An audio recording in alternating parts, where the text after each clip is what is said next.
getting a little weird out there, I want to show you two headlines I read from two different, very respectable financial publications. Mind you, I received both of these within just a few hours of each other.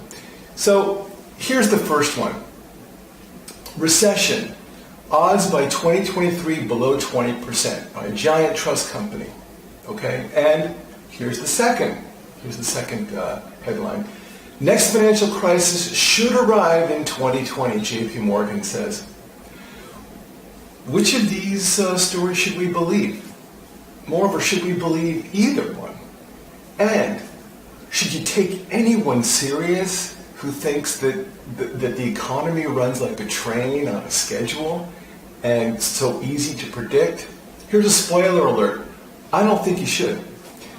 I did a video on how the media costs investors a fortune and how they usually get it wrong. But that's not why I wanted to connect with you today. I wanted to connect because these writers got one thing right. It makes sense to talk about the next market drop. You and I both know that the market will eventually drop. It drops on average from peak to valley about 14.2% every year. So it will drop by 10 or 20 or more percent down the road. Nobody knows when, but it will happen. It always happens. It's not news though. It's nothing you haven't experienced before. The big question is, will it be a huge 2008 style fall or just a normal correction? Well, I can't answer that question because I can't predict the future. But I do want to share what I do to try to protect you so you can grow your money, do the things you want to do, and not worry about your investments.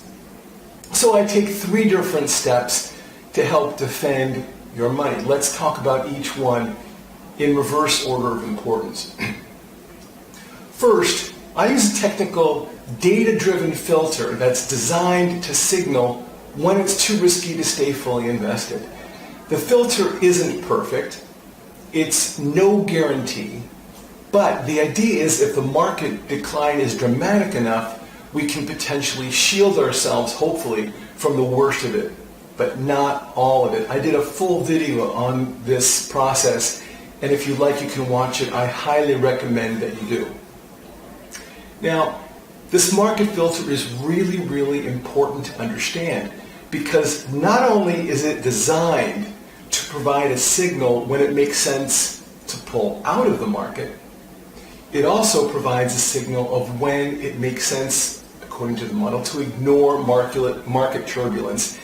If you sell your holdings every time the market sneezes, you're going to lose money. So we need to find a balance. Take a look at this chart.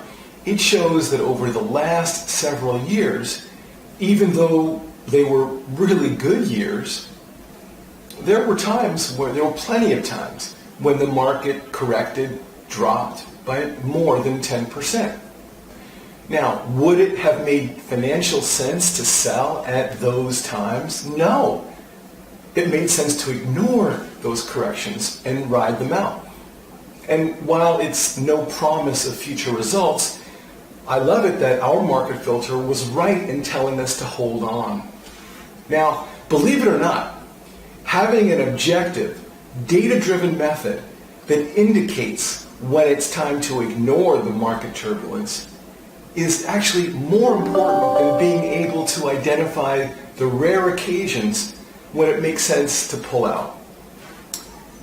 That way, you're better able to capture the long-term benefits of long-term investing. Now, the second way I protect you and your family is to make sure we have the proper asset allocation. That's just a fancy word for having the right separate division between fixed income or bonds and equities or stocks or mutual funds that hold stocks. Theoretically, the more an investor holds in bonds or fixed income, the more conservative they are. Now these days, it's not as true as it used to be, in my opinion. Now that's because interest rates are going up right now. and that poses challenges to bondholders. I'll be talking more about that in the weeks to come. The third way that I protect you, and probably the most important way I protect you, is to stay connected. This is really important. Over time, your situation changes. You might need money for a remodel, or a new home, or a new car, to fund college, whatever, for other reasons. And your risk appetite might shift. These are all things I need to know about in order to make sure that your portfolio and investments match your needs. How can I know any of these if I don't stay in touch with you? Now, that's one really important reason why Kim and Joey periodically reach out to you, to see if it makes sense for us to talk or meet. And if it does, they put that meeting together. Simple. Now, in summary, protecting your assets is really important. And by the way, all my money is invested just like yours is. And I protect your assets by having a filter that analyzes the market based on a data-driven methodology rather than on emotions. And I stay connected with you to confirm that the current allocation is appropriate and to make sure that your investments are best positioned to help you achieve what's most important to you in your life goals. Now, I hope this all makes sense. And if you want to discuss anything that I've talked about today or anything financial, please let me know. You can reach Kim at 818-889-6700 or through the email, and she can be reached at kim@wealthresourcesgroup.com, and she'll set up a meeting. Thanks a lot for your time. I hope this was helpful, and I look forward to connecting soon.